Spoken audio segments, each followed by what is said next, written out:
Bonjour chers auditeurs de l'ODJ Média, notre chroniqueur de l'ODJ, Ahmed Nagy, partage son avis et sa réflexion, dans un article qu'il a intitulé « Rachid veut aller à Gaza », qu'on écoutera ensemble dans ce podcast.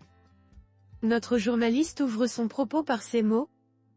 C'est avec une mine sombre et renfrognée que Rachid, le plus enquiquinant des serveurs de café que la terre ait jamais porté, me sert ma tasse matinale de breuvage noir, comme si j'étais Netanyahou. Je veux aller à Gaza, me dit-il sur un ton si sobre que je me suis demandé s'il ne comptait pas le faire pour de bon. Tu es devenu fou? Tu ne sais même pas manier une arme, sans parler de ta famille à ta charge. Et tu veux qu'on reste les bras croisés en regardant nos frères palestiniens se faire massacrer? Toi au moins, tu peux lutter avec ta plume. Qui t'a dit que tu ne peux pas apporter ton soutien à la cause des Palestiniens de Gaza, à ta manière?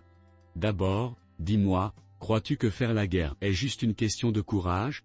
Sais-tu que pour l'opération du 7 octobre, les combattants du Hamas, pourtant déjà aguerris, ont passé plus d'une année à se préparer, en bénéficiant des soutiens et conseils de leurs alliés régionaux? Et puis tu comptes passer par où pour te rendre à Gaza? Tu ne sais pas que toute la bande est assiégée, inaccessible terre, ciel et mer? Même les aides humanitaires ne passent qu'au compte-gouttes, à travers les frontières avec l'Égypte. La guerre n'est pas une plaisanterie, mais il y a différents moyens de la mener, des moyens non militaires. Et qu'est-ce que je peux faire pour aider? M'apporter chaque jour, gratuitement, une tasse de café et renoncer au pourboire, bien sûr. Tu as le cœur à plaisanter? Les flammes dans le regard de Rachid m'ont convaincu que ma blague était vraiment malvenue en pareilles circonstances. Plus sérieusement, deux colonels chinois ont rédigé un ouvrage de doctrine militaire, il y a près d'un quart de siècle. Il y est question des moyens militaires et non militaires de mener une guerre. Les combattants de la résistance palestinienne n'ont pas besoin d'un quinquagénaire, qui n'a jamais tenu une arme dans les mains de toute sa vie, et ne pratique même pas de sport, pour affronter les soldats israéliens. Tu peux, par contre, leur apporter ton appui de là où tu es, selon tes moyens. Notre chroniqueur de l'ODJ approfondit sa réflexion de la manière suivante. Tu as une page Facebook ou sur n'importe quel autre réseau social? Sélectionne les informations les plus pertinentes au sujet du génocide perpétré par les Israéliens contre les Palestiniens à Gaza, articles, vidéos, et fais-les circuler. Commente-les, aussi. Tu n'as pas besoin de produire des textes longs, juste quelques mots correctement choisis, pour exprimer tes réflexions.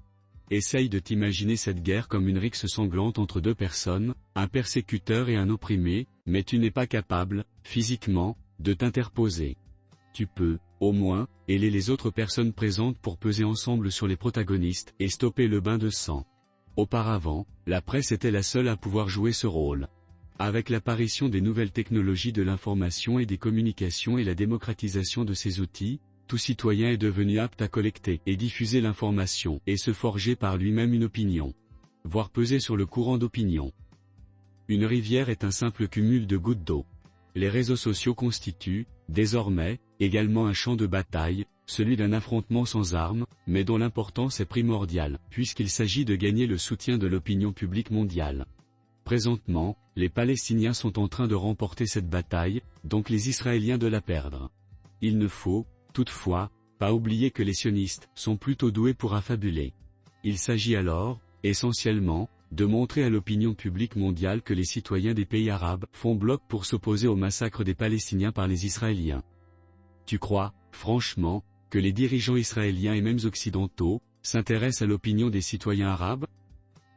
Bien sûr que non, mais les dirigeants occidentaux sont bien obligés de tenir compte de celle de leur propre population, élection oblige, et encore plus de leurs hommes d'affaires, qui n'ont pas du tout envie de perdre des marchés dans le monde arabe. Monsieur Ahmed Nagy conclut son article en ces mots. N'oublie pas que la plupart des dirigeants des grandes puissances occidentales traversent des moments très difficiles sur les plans internes et externes, du fait de la guerre d'Ukraine, qu'ils veulent d'ailleurs faire oublier. Non seulement les Ukrainiens sont en train de perdre la guerre contre les Russes, malgré le soutien massif des pays occidentaux, mais les économies de ces derniers ont largement souffert des conséquences de ce conflit. Pendant ce temps, les Chinois et les Russes poussent leurs pions sur l'échiquier du Moyen-Orient. Un massacre qui se prolonge, sans que le bourreau ne parvienne à arracher un résultat probant, finit toujours par la défaite morale, et donc politique, de ce dernier. Rachid s'assoit, sort son portable et commence à glisser son index sur l'écran. Qu'est-ce que tu fais? je lance un tir de barrage sur TikTok. Rédigé par Ahmed Nagy. Merci d'avoir écouté ce podcast de l'ODJ Média. N'hésitez surtout pas à nous suivre sur nos réseaux sociaux, Instagram, Facebook, TikTok, LinkedIn et Twitter.